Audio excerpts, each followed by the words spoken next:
Salve, salve, quebrada! E aí, galera, tudo bem com vocês? Pois é, estamos aí de volta com o nosso podcast aqui do Quebrada do Basquete.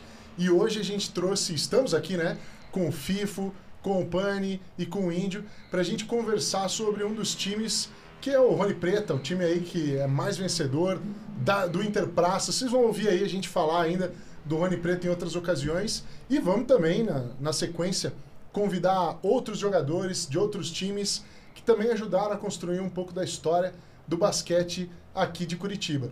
Eu estou na GRT Digital, aqui você pode gravar o seu podcast, fazer outros materiais para mídia, então guarda esse nome, segue a página da GRT e acompanha com a gente aí esse episódio especial sobre a Rony Preta. E aí a gente quer saber aí de vocês, galera, primeiramente, tudo bem? Beleza, tranquilo. Tudo certo. E aí contem para nós então, né, qual que é o começo dessa história, desse time da Rony Preta. Vamos lá, então, lá no começo, né? Vamos antes da Rony, então. A gente começou no basquete, né? Eu era do futebol, né? Como o Fifo falou também. Eu era do futebol, futebol de salão, e era goleiro, né, na escola. E aí um dia, o meu irmão começou a ir numa praça jogar basquete. Eu falei, o que tá indo jogar basquete, né? E aí eu comecei a acompanhá-lo. Né? Vamos lá de ver como é que é. E a gente começou, cara. E a gente ia lá, às vezes sozinho, só nós dois arremessando. E aí a gente foi pegando gosto. Claro, quando você consegue acertar, você acaba pegando mais gosto e não quer parar, né? Então a gente ficava arremessando até não errar. E aí que a gente começou no basquete, né? Então lá no Jardim Ambiental 1, depois no Jardim Ambiental 2, né? Então assim que começou a nossa história com o basquete, né? E daí da Rony, vou deixar pro João comentar aí. A Rony Preta começou do seguinte, que nós temos diferenças de idade, então o meu irmão jogava numa categoria, eu jogava em outra. Então eu não conseguia jogar com ele nos campeonatos, porque eu era categoria abaixo, eu era muito novo. Quando eu peguei a idade para a gente jogar junto, a gente começou a jogar juntos e teve um campeonato na Uni Andrade, a faculdade onde eu estava cursando. E como o nosso jogo era diferente, então eu jogava mais de 2, infiltrava mais, meu irmão chutando mais de 3, a gente precisava de um pivô. E eu estudava com o Fábio de Jesus, que ele é policial até hoje. Então, quando a gente foi participar desse campeonato na Uni Andrade, que era 3 contra 3, era streetball, a gente não tinha nome no time, né? Porque meu irmão vinha de um time que tinha um nome, eu vinha do outro que tinha outro nome, então, no fim, vamos colocar que nome? Aí o Fábio de Jesus falou, coloca a Rony Preta. E aí, então, nasceu a Rony Preta. Aí, jogamos esse campeonato, daí todos os campeonatos que a gente começou a jogar, na Vilas Oficinas, até começar a vir o Santa Trio, que era do Santa Mônica, aí virou a saga da Rony Preta. Então, era sempre eu e meu irmão, e a gente pegava um pivô. Então, já participou o Hélio, já participou o Fábio de Jesus, fez alguns campeonatos com a gente. E assim a gente veio tomando corpo e ganhando e tendo um nome, né, mais expressivo entre os campeonatos, mas solidificou no Santa Trio. Né? E destacando que era sempre campeonato de trio, né? Naquela época não existia 5 contra 5, né? E chegaram a perder nos campeonatos de trio ou não? Chegamos, perdemos. Mas ganhava mais, né? Ganhava mais do que perdia, mas perdemos. Não dá para dizer que ganhava tudo, né? Mas ganhava bastante. Tanto Sim. que, né, virou o que virou, né? E era sempre isso, era nós dois e um pivô, né? Então a gente tava sempre atrás de um pivô para poder jogar junto, né? Para formar o trio. E muita pancadaria nesses 3x3 aí? Sempre, né? Sempre, porque é streetball, né? Vem da rua, né? Basquete de rua, então sempre, né? Sempre briga. Teve até um lance, quando começou o Andy One, né? Que era muita manobra, muita firula, né? Naquela época ninguém conhecia. Então os caras trouxeram isso aí para as praças num campeonato. E eu lembro da gente estar jogando e o cara começou a driblar, passar embaixo das pernas, joga a bola lá. Até coisa que às vezes não valia, fazia uma condução ou outra. E aí ele foi fazer isso na frente do meu irmão. Ele já soltou uma cotovelada no cara, acabou o Andy One, acabou na hora ali, cara. Porque era como se fosse um desrespeito, né? Era na um época, desrespeito, né? Na verdade. Porque, um jogo a 18 para nós, 0 para os caras, e os caras fazendo firula, né? Na época a gente também não entendia muito bem o que era o Andy One, porque estava vindo de fora. Nós tínhamos as fitas cassete da Andy One, que repassava para todo mundo. Então todo mundo começou a assistir em videocassete na época. Então a galera tentava imitar e tal. Mas muitos conseguiam imitar, mas não eram efetivos em fazer a cesta, era só nas manobras ali. Então, meio que ficava um desrespeito. E nesse jogo aí, era de um campeonato, falecido Romildo até que estava apitando, 18-0 para nós, faltava uma bola só, infiltrei, fui para a bandeja, ele puxou meu braço. E nisso eu deixei o cotovelo, né, acontecer e fiz a bandeja, acabou, tirei o colete, falei pro Romildo, você entende, né? E já fui saindo, né, para não ser desclassificado, e o Romildo, não. É isso aí, né? Streetball é isso, não adianta. Era muito mais contato naquela época, né? Era pegado mesmo, cara. Exatamente, e a gente tá aí falando, né, sobre a história do 3x3, do 5x5, mas queria saber mais de vocês também, porque tiveram já experiência de conhecer o basquete em outros países, né? O Fifo também, né? Fez parte aí da Rony Preta, jogou só uma temporada lá. Joguei um campeonato com os meninos aí, tive a honra de jogar com eles aí. Não lembro qual torneio foi, acho que foi para São José, né, Pani? Sim, sim. A Rony, então... Aqui. Quando começou, nesse que o João falou, do 3x3, né? E depois, aí começou o Interpraças, né? Que o Marcos organizou, que foi um divisor de águas, né? Antes do Interpraças e depois, né? Não existia campeonato 5 contra 5 de praça, amador, né? Então, quando ele fez, todo mundo queria jogar. E aí eu pensei, o meu irmão não estava aqui, né? Já estava na Nova Zelândia, morando lá.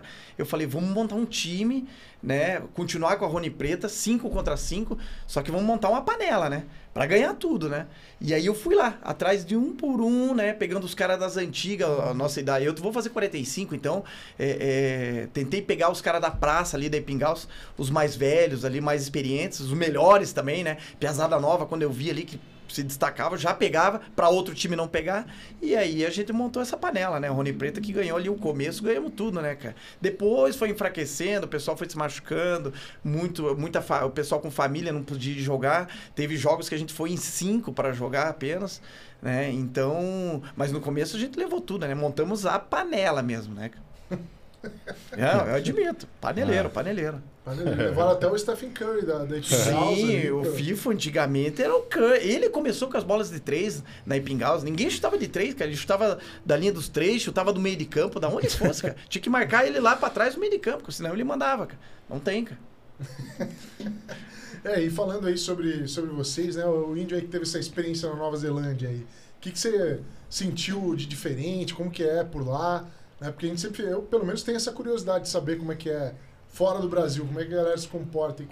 Em relação ao basquete, na Nova Zelândia, a Nova Zelândia é um país que admite muitos imigrantes, né? Então é um país onde você consegue ficar legal, diferente dos Estados Unidos, que você vai, muitas vezes não consegue ficar legal, daí você não consegue voltar, se voltar já não consegue ir de volta e tal. A Nova Zelândia te permite isso. Então é um país onde aceita muito bem o imigrante. E na cidade onde eu moro, que é Queenstown, a maioria ali é imigrante, né? Porque é uma cidade turística, é uma cidade mais cara e tal. Então, tem muito filipino.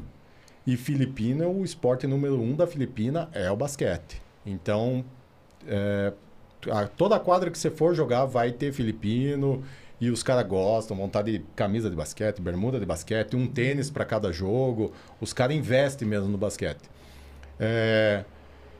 Mas se sentiu em casa ou só tá tomando... Não, então, em relação à competitividade é diferente.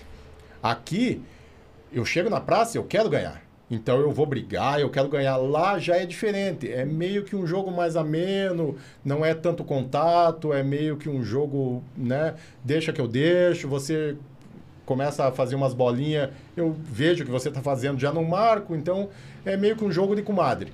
Aqui chamado por nós jogo de comadre.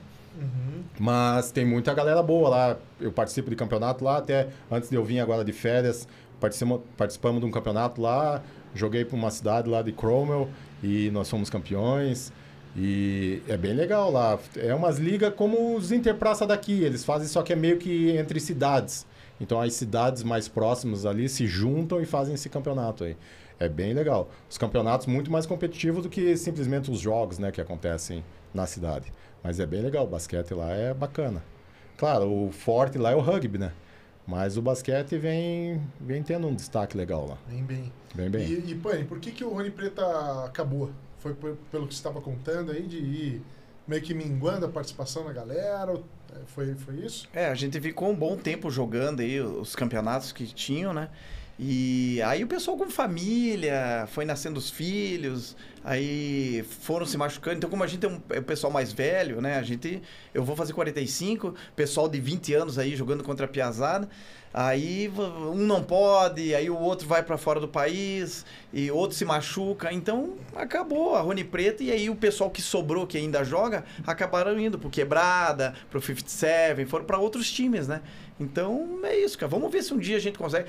Na outra vez, em 2019, que meu irmão veio, a gente fez um triozinho, né? Eu, ele, o Polenta e o Adonis. Fomos jogar lá em 4 Barras e fomos campeões, né? Em cima da piazada de 20 anos, né? Então, a Rony Preta não acabou ainda, cara. A gente tem um gásinho ainda pra dar aí, mas... Tá respirando nos aparelhos. Tá nos aparelhos, cara. Mas foi muito legal, né? Foi Uma muito final legal, na última foi muito bola legal. lá. Então, pô, te dá um ânimo, né? Mas não dá. Você joga hoje, você tem que ficar 3 semanas pra recuperar joelho, as costas, o ombro. Então, é o tempo. Vai passando e é implacável, né? Não tem o que fazer, né? Não tem. A menos que você tenha, muitos tênis aí, né? Tipo, pra segurar o impacto, amortecer os impactos. E aí, como é que é a história dessa coleção de tênis e quantos que você tem aí na... A coleção de tênis, tudo começou porque eu era novo e via Michael Jordan jogar basquete e era apaixonado, né? Queria ter camisa, mas era impossível naquela época ter tênis, ter camisa, nada. E os meus pais não tinham condição. Então eu frequentava um colégio onde era no Batel. Era o colégio mais chique, que eu saí num colégio, daí não fui mais... Fui convidado a me retirar dos outros colégios estaduais, essas coisas, então vamos pôr no outro colégio aqui, que é um dos poucos que aceitavam, pela bagunça que você fazia, né? Então, entrei lá e um quichute, aquele que amarrava na canela, e fui lá pra quadra, chamaram a diretora, não pode, tá arriscando. Chegou em casa, meu pai cortou as travas, agora você pode jogar. Fui lá, não pode, quichute. Aí eu falei, um dia eu vou ter condição, vou ter tênis. Ter o tênis. Daí eu falei, mais pra frente o pai não tinha muita condição, depois ele conseguiu, graças a Deus, a comprar um tênisinho, outro, tal, ficava com dó daí de jogar, né? E com o tênis, que era um tênis bom, tá acostumado com quichute, conga, aqueles que não tinha cordão. Resumindo, mais pra frente, falei, vou trabalhar, eu quero fazer uma coleção do Jordan. E foi o primeiro Jordan, o Jordan se aposentou e naquela época era muito difícil conseguir. Eu fui conseguir fazer uma coleção, foi agora, 2008, 2010, que a gente conseguia trazer de fora, né? Os tênis. Daí eu comprei alguns, depois veio o Kobe Bryant, comprei alguns outros, na hora que eu vi eu já tava com mais de 50 pares de tênis. E foi por aí que começou a coleção, é a paixão mesmo. E quantos tem hoje? Hoje eu devo ter uns 120 pares de tênis, mais ou menos. Não, é muito tênis, cara. Um dia eu falei, Fifo, deixa eu ir lá na tua casa, lá que eu vou fazer um vídeo lá, filmar lá. Cara, eu cheguei lá, eu ia abrindo assim os armários, ia caindo o tênis. Claro, tem a prateleira dele lá, tem os armários em vidro, com iluminação, que é os tênis, que ele não deixa nem encostar, cara, né? Você só vê pelo armário, pela porta, não pode nem abrir aquela porta. Mas aquelas portas que podia abrir, cara, você ia abrindo e ia caindo o tênis, cara. É muito tênis. Até agora, semana passada eu tava em Orlando, aí o Fifo, Fernando, me traz aí o LeBron 20, né, lançamento. Falei, beleza, Fifo, já vi um aqui, edição de Natal, um verdinho lá, lindo, né, cara, $200, caro, né, cara, nosso real aí tá desvalorizado, mas eu falei, beleza, vou levar um pra você, já leva um pra mim. E aí eu falei, cara, mas você já tem algum aí? E eu vi na Nike, que no site tem lá o branquinho, né, beleza, eu falei, só tem esse. Daqui a pouco ele me manda uma foto com 6 LeBron 20 já, cara. Ele já tem todos. Ele só não tinha esse do Natal, cara. E eu não consegui, cara. Não tinha tamanho. O nosso tamanho é 12, né? Não achei, só tinha 11. Aí não consegui trazer nem pra ele, nem pra mim, cara. Mas o engraçado é isso, ele já tinha todos. Então o Fifo, cara, ele tem todos os tênis que lançam de basquete. Lançou, ele tem. Então até é legal que depois ele revende esses tênis usados. Ele não quer mais, ele revende mais barato. Eu sou um clientaço dele, cara. Porque ele usa um pouquinho, joga lá 3 vezes na Ipingaus e já põe pra vender mais barato, cara. Eu vou sempre nele. Ainda bem que a gente calça o mesmo tamanho. Eu aproveito muito, cara. Pego muita coisa dele, cara. Mas ele já tem todos, cara. Não adianta. É difícil achar alguém que não comprou um tênis do FIFA. Né? Com certeza. FIFA isso Story, aí né? FIFA Story. Acho que só o Quebrado, porque o Quebrado eu dou os tênis. Né? Então eles não são hoje ele trouxe uma sacola ali com tênis, bola, roupa. Pô, tem muita coisa ali, cara. Doação. Muito legal, cara. Pô, show de bola. E eu ia perguntar agora para você, Índio, e essa história aí de árbitro, como é que é? Então, é árbitro de basquete também. Pois é, quando eu estava no período da minha faculdade, né, fazendo faculdade, teve um professor meu, o Sérgio Moleta, e ele falou para mim, viu que eu jogava, né, que eu gostava do basquete e tal, e abriu uma vaga na Federação de Basquete. Ele falou, cara, por que você não entra lá para trabalhar, fazer um estágio, né? Aí eu falei, não, beleza, vamos ver. Aí entrei para trabalhar na Federação Paranaense de Basquete. E nisso abriu o curso de arbitragem. E aí, como eu trabalhava lá, o Cláudio, na época, né, que era o que organizava os árbitros, falou, cara, faça o curso, né? Daí eu falei, não, mas eu não quero fazer. Daí ele falou, não faça, para você é de graça, você trabalha aqui, então faça. Eu falei, tá bom, vou fazer para contar carga horária. Nunca pensei em ser árbitro, né? Meu negócio era jogar, meu negócio era brigar em quadra, não organizar a quadra, né? Então, aí acabei fazendo, cara, muito legal. Até deixo a dica aí pra piazada nova aí, fazer curso de arbitragem é muito legal, você começa a ver o jogo com uma outra visão.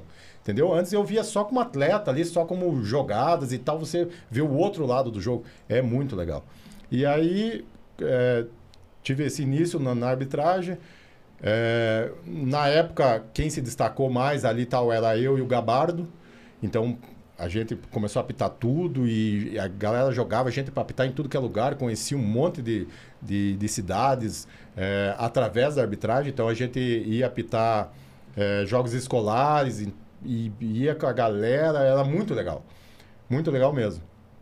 E só que daí surgiu a oportunidade de eu sair do país, né? Aí eu acabei saindo e o Gabardo ainda continuou, o Fino, toda a galera que... O Fino, pô, um grande professor, hoje é árbitro internacional aí e tal, e me ensinou muito. Marcelo Pedra também me ensinou bastante, Romildo, né? Falecido Romildo, ele professor também. Muito legal. E na época, quando tinha os streetball, ninguém queria apitar, porque dava muita briga. Só que como eu vinha do streetball, eles me jogavam para apitar. Então, quando eu não estava jogando, eu estava apitando. E apitei muito ali na Praça do Atlético, ali, Fernando Sanches também, outro falecido também. Sempre fazia os campeonatinhos ali. E aí eu ia apitar todos os streetball. Apitava adulto, apitei na Osório, apitei tudo que era praça, ainda na Praça Osório, ainda que acho que ninguém nunca nem jogou lá, né? Mas na época tinha basquete lá também. E é isso. Aí só que daí eu acabei saindo do país, né? Então, daí a minha carreira de arbitragem encerrou. Agora só tá jogando. Mas prefere jogar mesmo. Prefiro jogar, ainda prefiro jogar, né?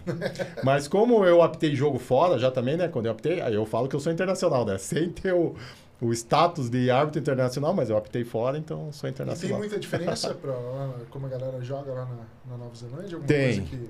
Tem bastante diferença no modo da arbitragem também.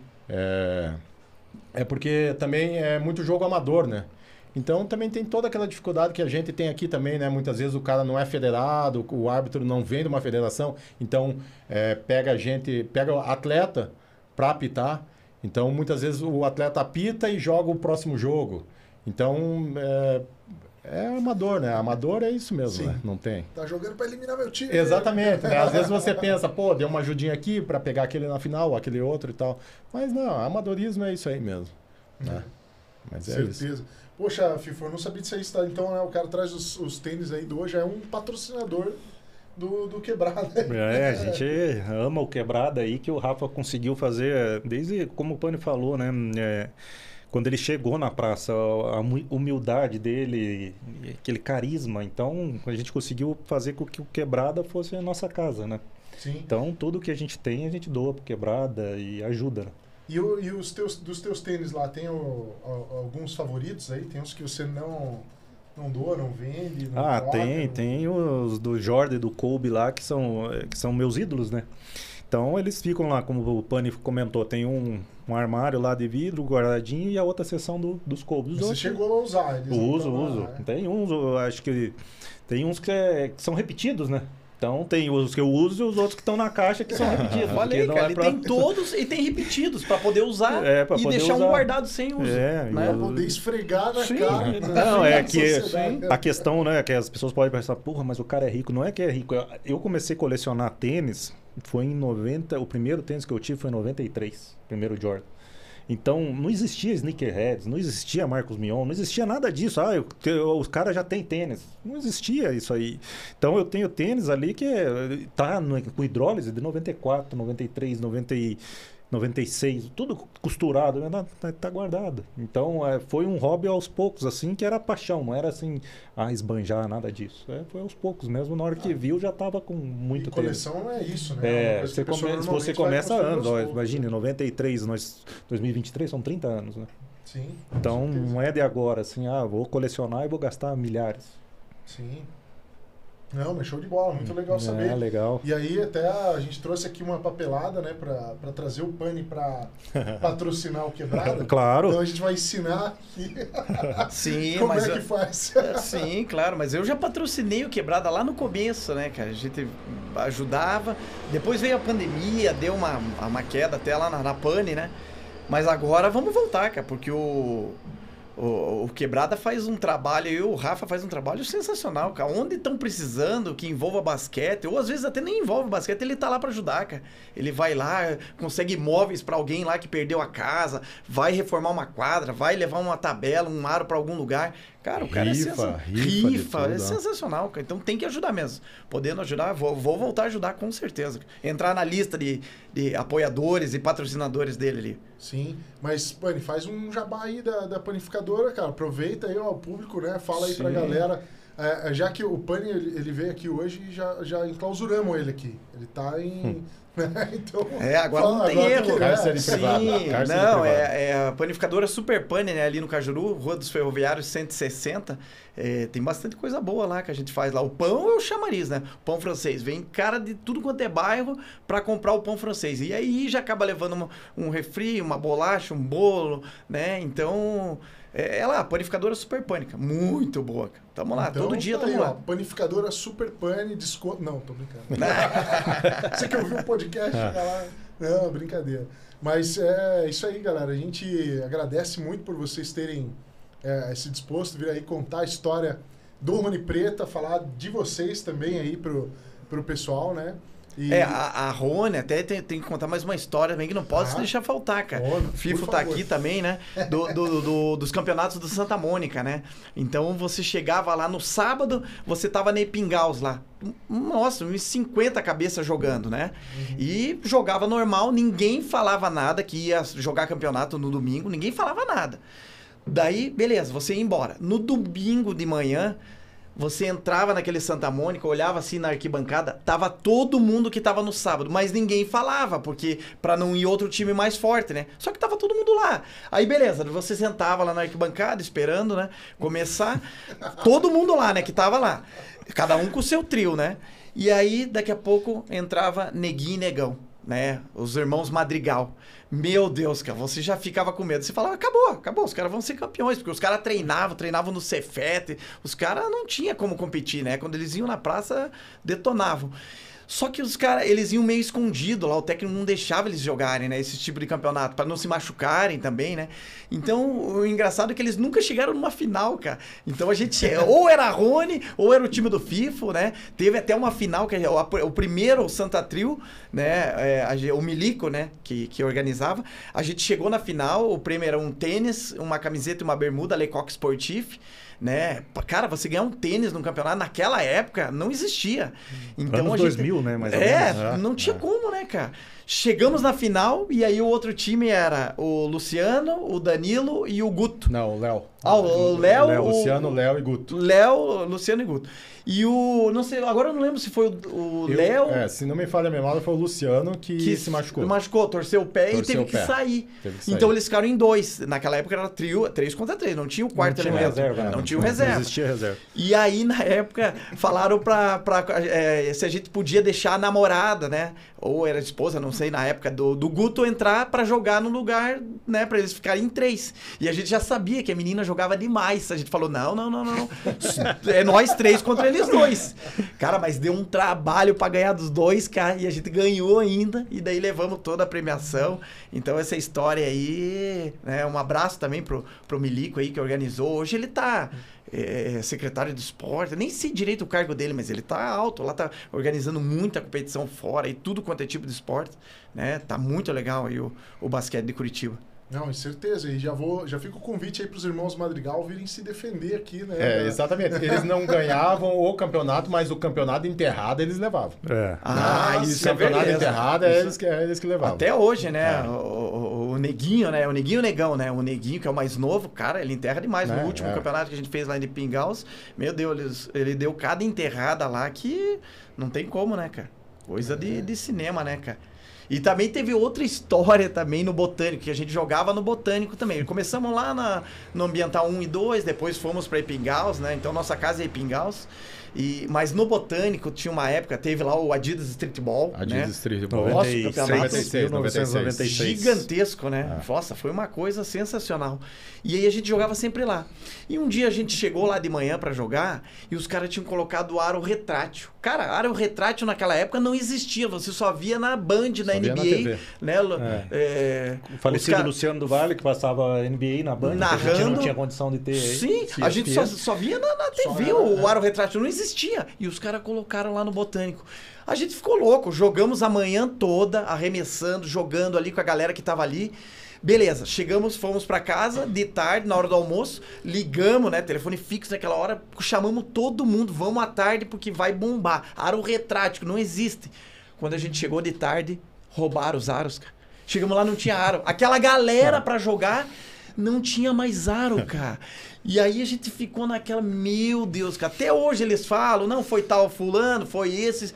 Resumindo, sumiu os aros, nunca mais. Depois colocaram aro de ferro normal de novo, mas nunca mais teve aro retrátil lá no Botânico. E tem o nosso vídeo, né? A gente enterrando, a galera não acredita. Eu tenho 1,80, meu irmão 1,82, mas naquela época eu pesava 60 quilos. Tem o vídeo nosso, volta e meia eu jogo nos grupos. A gente enterrando lá no aro lá. Então, tivemos fase boa, né?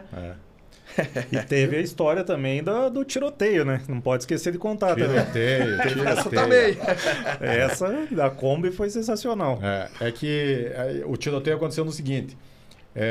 Nós fomos jogar no Epingaus e jogando ali e tal, e daí falaram, vai ter um jogo ali na SEB, no Centro Esportivo Bacaxiri.